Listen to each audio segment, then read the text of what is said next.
Good evening, everyone. This week's Parsha is Parshas Vaetchanan, Tavshin Peivav 5786. Just wanted to mention to everyone that Meretz Hashem on Tisha B'Av, which is Thursday at 9 a.m., we'll have the kinnis and the discussions around the kinnis scheduled for 9 a.m. live stream, and the recording will also be posted on the Yeshua website at a later time, again on Thursday. We will not discuss Tisha B'Av, but rather we will talk about the coming week's Parsha, which is Parshas Vaetchanan. And we will begin at the beginning of the Parsha, Perek Gimel, chapter 3, Pasuk Chav Gimel, verse 23.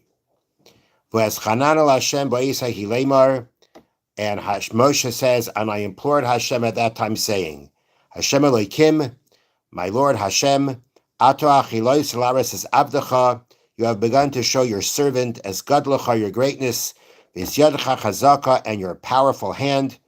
Asher Mikael b'ashamayim v'aretz, who is God in heaven and earth, sheyasech masech v'chigv'reisecha, that can do like your actions and your mighty deeds. Ebrena v'eres ha'aretz ha'teva, allow me now to cross over, and I will see the good land. Asher be'eva hayarden, that's on the other side of the Jordan River. Hara teva zav al-Levanon, this good mountain and the Levanon. So Moshe, we know, was decreed after striking the rock by the Mei Meriva, by the quarrel over the water. Moshe was decreed that he will not enter the land of Israel for hitting the rock. And here Moshe says that he implored God to reverse that decree. Vayisaber Hashem bi lamanchem v'lo yishma Eloi. Hashem became angry at me because of you, and he did not listen to me. V'erem Hashem Elai Rav Lach, and Hashem said to me, too much for you. Al Taisef Daber Elai Oy B'Davar Hazeh, do not continue to speak to me about this matter. Alei Reish HaPiska, ascend to the top of the cliff, V'sa Einecha, and lift your eyes, Yama V'tzafayna V'seimana Mizracha, west, north, south, and east. Ure'ei V'einecha, and see it with your eyes. For you shall not cross over this Jordan River. Command, charge Yoshua, strengthen him, encourage him, for he will pass before this nation, and he shall cause them to inherit the land asher tereh, that you will see. So we remained in the valley, more Beis Pa'ar, opposite Beis Pa'ar. So what we have here is, again, Moshe imploring Hashem to allow him to enter the land, and Moshe is told to stop praying about it, and rather go up on a high area, on top of a cliff, and see the land of Israel. Now, what exactly is seeing going to do? Is seeing just like, physically seeing? He's never going to enter Israel, so at least he'll see it from afar. It would seem, as we're going to see soon, that Moshe's seeing the land of Israel was for him the ability to connect to Israel in some way. Although he couldn't enter the holy land of Eretz Yisrael, but seeing it would allow him to connect with the land, with the holiness of the land, and to have some kind of experience of the holiness of Eretz Yisrael. Now, in Pasuk Chav Zayin, verse 26, Moshe is told, Alei Reish HaPiska, go to the top of the cliff, V'sa Einecha, lift your eyes, meaning take a look, and which directions? Yama, west, V'tzafona, it says Yama first, west, V'tzafona, north, V'semona, south, and Mizracha, east. Now, usually the opposites go together. You have east and west, north and south. And here we have west, north, south, east. Now, that's a question. Rav Shimon Schwab asks a much stronger question. So where were the Jewish people right now? They're in what we would call present-day Jordan, okay? If they're going to enter into the land of Israel, which direction are they going? West, right? West. And right, they're going to go west. And there's a northern part of Israel, there's a southern part of Israel. What does it mean when Moshe is told to look east?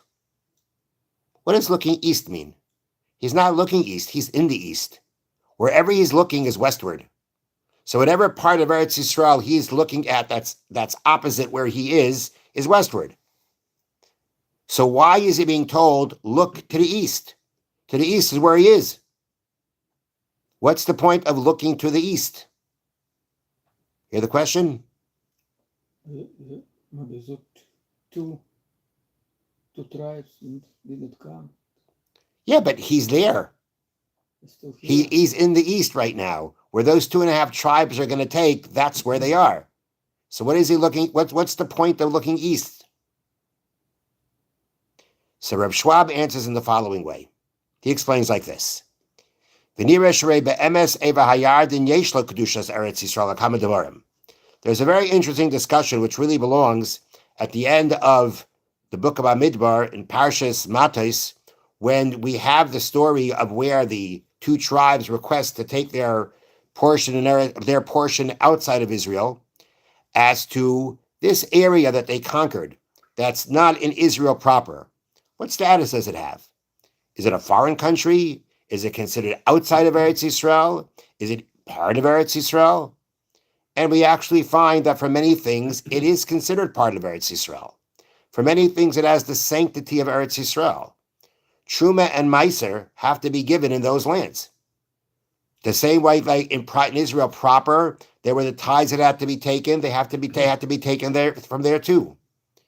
There are many aspects of that area of land, because it was conquered by the Jewish people, that it had the status of Eretz Yisrael. Maybe it wasn't exactly the same thing, but it also had a status of Eretz Yisrael, which means it also had the kedusha, the sanctity of Eretz Yisrael. That is what that's a concept mentioned by many commentaries. The only thing is that in order for the land that's on the eastern side of the Jordan, which we don't look at Eretz Yisrael proper, in order for it to get that sanctity, first, let me read it. There's a condition that is mentioned regarding the sanctity of that area. She'ena Chalid does not take effect till the Jewish people conquer the land of Israel itself. And then once the sanctity of Eretz Yisrael proper takes effect, al gufa aretz, once the sanctity of the land takes effect on the, let's call it Eretz Yisrael proper, also the other side becomes holy. So yes, the other side, the eastern side of the Jordan, where the 2.5 tribes were, did become holy. It became like Eretz Yisrael. But it only became like Eretz Yisrael, it only got its holiness after Eretz Yisrael proper got its holiness, or got its holiness in full. When the Jewish people conquered the land of Israel, that is when the land of Israel came to its fullest degree of sanctity. Now all the mitzvahs of the land were going to be kept in the land, and all the other things that are meant to be done specifically in Eretz Yisrael will happen. So when Eretz Yisrael proper is conquered, where then the sanctity of the land of Israel now takes full effect, then the sanctity can also take effect in the other side, in the land that the 2.5 tribes got. So the 2.5 tribe land would become holy, but only after Eretz Yisrael proper is conquered, and it now got its full sanctity. Now that side could also become sanctified. That is a principle that we say. What's the matter? How do we know that? How do we know what? That once Eretz Yisrael proper gets its sanctity, that the outside of the exterior, those outside areas will. You like to say you want to say that maybe it's just all holy because that's what it is. I don't want to say anything. I'm just asking the question. How do we know that? Well, what's wrong with saying that?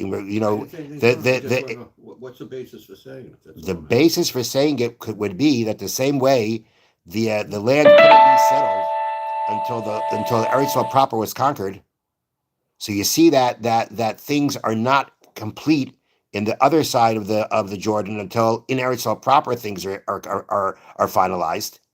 So following that pattern, that pattern could also mean that the full I'm going to use the word full sanctity. The full sanctity of the land on the 2.5 tribe side only takes effect after it takes effect in the land of Israel. The same way it couldn't be settled fully until Eretz Yisrael proper was settled. So too the sanctity works in the same order, and therefore, so that's the starting principle. So if that's the order of things, also, and the order of things are that first the sanctity of Eretz Yisrael has to take its full effect, and then the sanctity on the other side can take effect. So therefore, Reb Schwab suggests that's the order of Moshe Rabbeinu's looking. Because again, Moshe Rabbeinu is looking. If the point of looking was just to see, you've never seen it, so I'll give you a chance to see it. If it's just about physically seeing it, there's no need to have to go ahead and look into the east. But if Moshe Rabbeinu's looking is meant to be his way of connecting with the Holy Land, it's his way of connecting with the land of Israel and its holiness, which to some degree already at least potentially existed, and Moshe is going to be connecting with that by seeing it. Moshe's looking follows the same pattern as how the sanctity takes effect. The sanctity first takes effect in Israel proper, which means you look west, right? That's the opposite of where they were. They're in the east, so you look west, right? Then you go north, south, right? Those are two of the lands of the land of Israel itself, and then you take a look again, even though you're physically there, then you take a look at the land of the 2.5 tribes and look at it again, because the point of looking was to connect with the sanctity, and there was sanctity on that side also. There was sanctity on the side of the 2.5 tribes. And therefore Moshe is going to look at that land. Until now, he's looking at that land because he's just there. Now, before he dies and he looks at Eretz Yisrael to be able to experience its sanctity, he's going to be looking at where he is again. He's going to be looking at it in a way that it connects with its sanctity. But the same way the sanctity of that area only came after the sanctity of Israel, Eretz Yisrael proper, therefore the order and how he looked at things also follow that pattern. First he looks at Eretz Yisrael, which is again west. That's opposite where he is. Then north, south of Israel, and then back to where he is. Because here again, it's not just about physically seeing where he is, it's about connecting with the sanctity.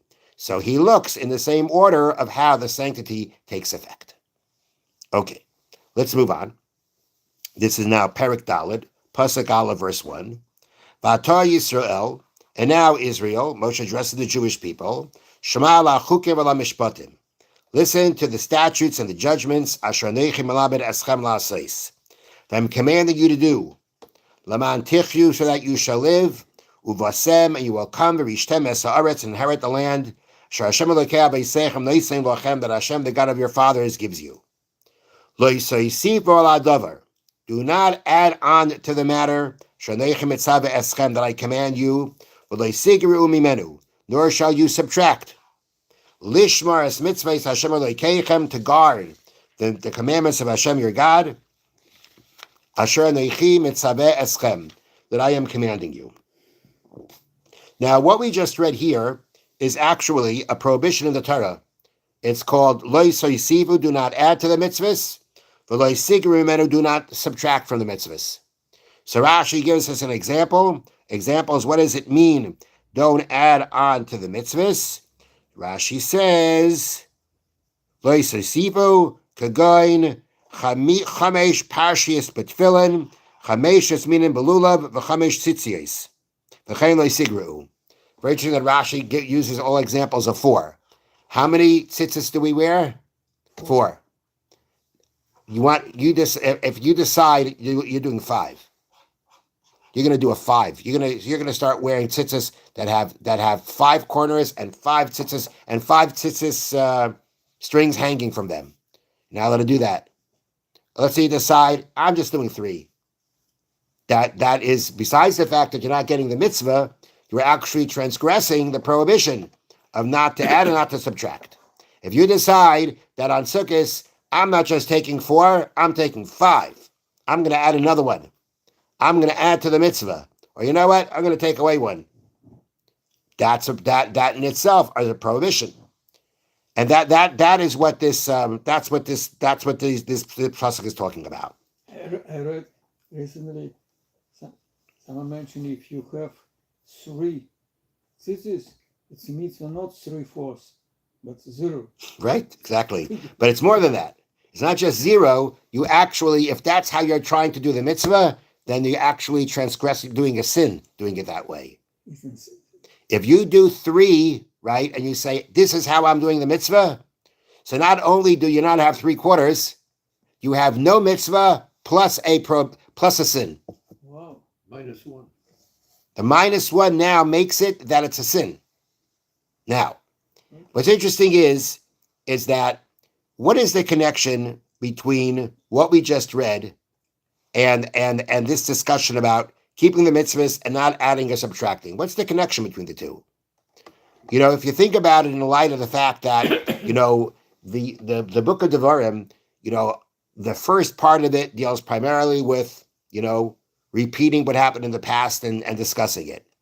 And then there's going to be a lot more mitzvahs that are going to be added later on in the book of Devarim. The fact that, Parshas Devarim spoke about the spies. It spoke about conquering the land that we just spoke about on the eastern side of the Jordan River. And now Moshe says, and at that time I prayed that Hashem should take away the decree. And Rashi explains that at that time means when Moshe saw that he was present by conquering part of what would be Eretz Yisrael, he thought now was an auspicious time to pray he should be able to enter the land of Israel proper. So it's all following, a pattern of narratives, a pattern of a pattern of narratives of what happened in the past. All of a sudden now we stick in, make sure you do the mitzvahs, which okay, that makes sense. And now we get very specific about don't add and don't subtract.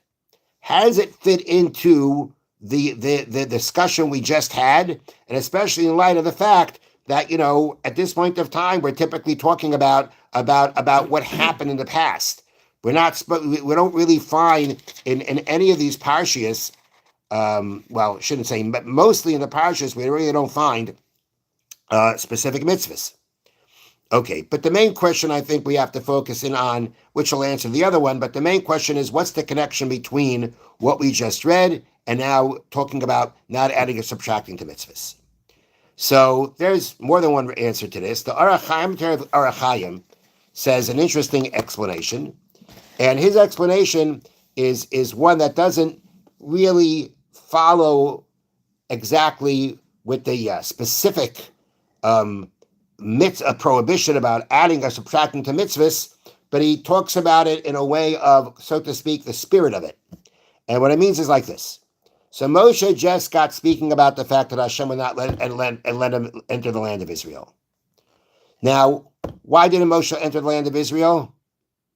Because instead of speaking to the rock, he hit it. Right? We'll keep it. We'll work with that very simple with that approach to what he did wrong. Okay. Now, and he implores Hashem take away the decree. Didn't happen. Was there something that Moshe could have actually have done to have changed the decree? Here he's praying. He's praying to change the decree.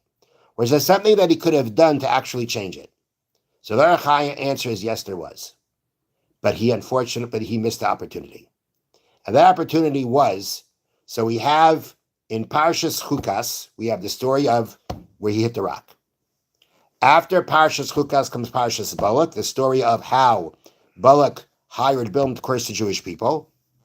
And then at the end of Parshas Balak, when Bilam wasn't able to curse the Jewish people, what did he do to bring the Jewish people down? He suggested to the Moabites to allow their daughters to seduce the Jewish men and bring them to idol worship, which caused a terrible plague.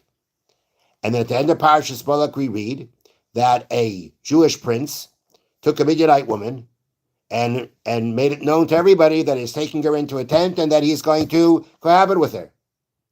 And what happened then? Pinchas came, took a spear, and he killed them. Why did he do that? Because there's actually halacha The halacha says, "Bayal aramis kanoyim pagan bay."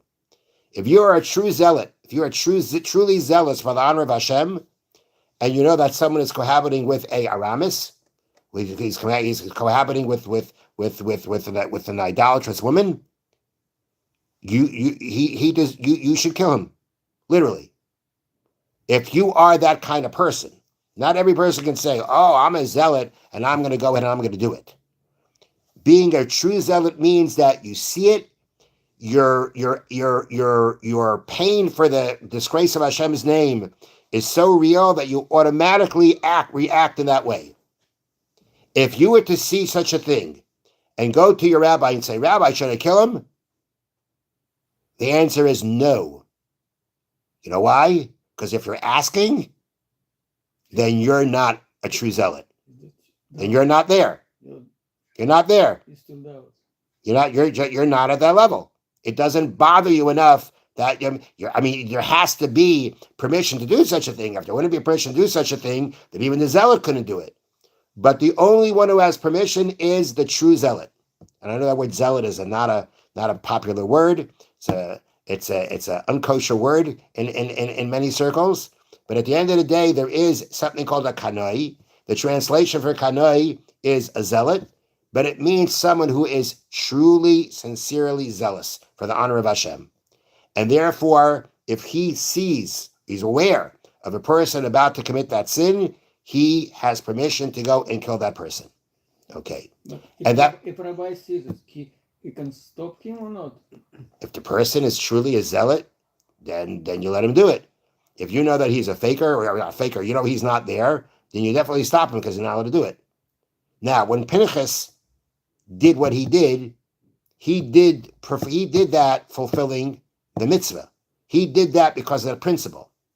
But it's really interesting because the Talmud says that before he did it, he went to Moshe and he said, my master Moshe, our master Moshe, didn't you teach us that under these circumstances, a zealot should kill someone?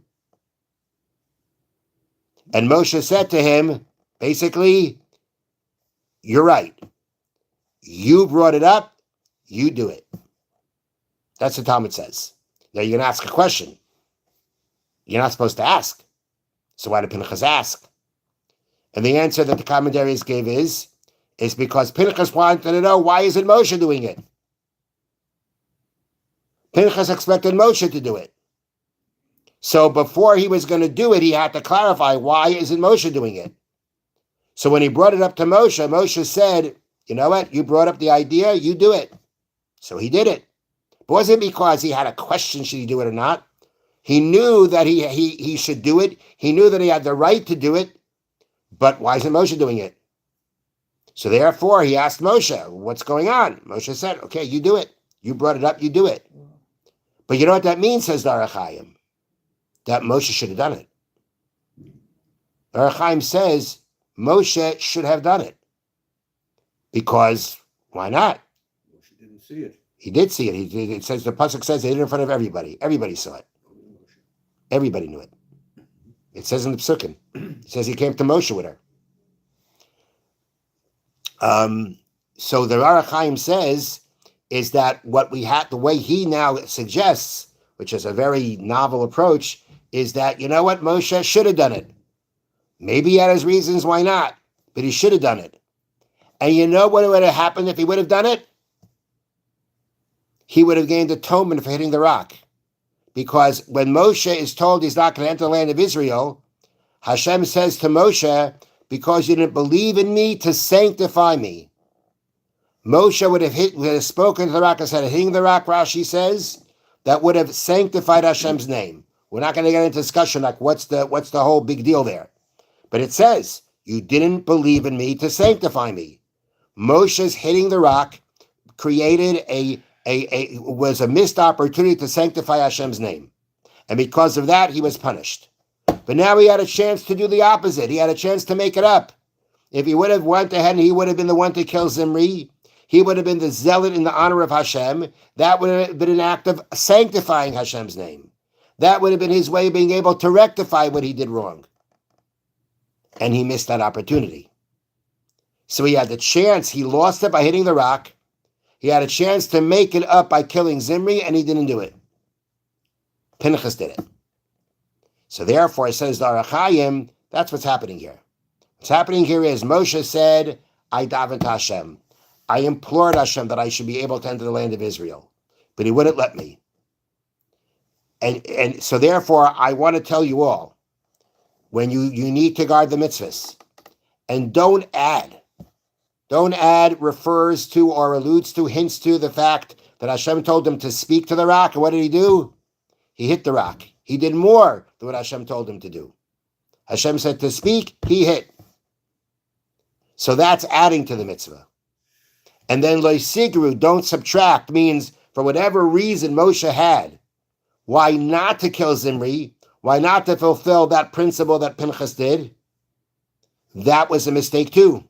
That was subtracting, that was detracting, that was taking away from what he was supposed to do. So it's not the exact halachic definition of what these words mean. Don't add and don't subtract. But in the context of the discussion that's going on, it means to bring out the idea, don't add and don't detract. When you're supposed to do something, don't think, oh, I'll do more, because that got him in trouble. That's why that was the first step of why he couldn't enter the land of Israel. By hitting the rock, by doing more, Hashem said, you've lost your chance. You didn't sanctify my name. You lost your chance to enter the land of Israel. And don't subtract. Don't do less than what you're supposed to do. When you're supposed to do something, don't find some kind of reason not to do it. Because that was also part of why I can't enter the land of Israel. Because I did that, and I didn't kill Zimri, I didn't sanctify God's name, I didn't make up what I did before, and therefore Hashem would not allow me into the land, and he told me to stop praying for it. So that's how the Arachayim explains the connection between these things, between what these two episodes. You've got Moshe imploring Hashem to allow him to enter the land of Israel. Hashem did not allow him, and Moshe therefore alludes to what happened around what Moshe alludes to what happened around his not being able to enter the land of Israel. He alludes to the fact that he added, in the sense of hitting the rock instead of speaking to the rock. And he hints, by when he talks about subtracting, that he is alluding to the fact that when he should have done something and he had a reason not to do it, which was a wrong calculation, he subtracted, he detracted for what he detracted for what he was supposed to do. Which means he didn't sanctify God's name then to make up for the lack of sanctifying God's name when he hit the rock. Thank you for listening. Have a wonderful evening.